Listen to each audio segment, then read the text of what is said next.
So the camera keeps turning off. Whether it's oil on my fingers or what, I don't know. But you see the general idea here.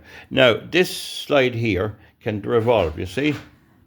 It's anchored through an Allen key in there. I doubt if you can see it.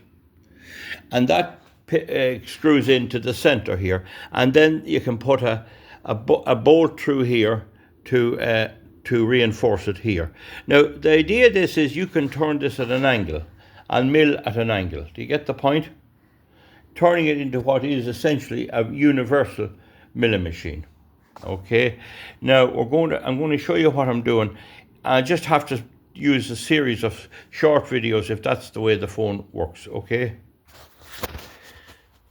Now, in this case, I can tighten this here like that with the Allen screw, and that tightens it up against here, and I just need a bolt then in here is all it needs for light work. And if you see the ring there, I have it calibrated to degrees to allow it to swing for milling at an angle. So there's the way it works there, right? So I have it sort of set up here now, and this is a homemade vertical slide. Here's the commercial variety. See it there. That's the commercial variety, right? I bought that for 25 euros, but it's probably not as useful and slightly smaller than the one I made, but it'll come in useful yet. Now, one of the problems is the camera comes on and off and I have dirty fingers with grease.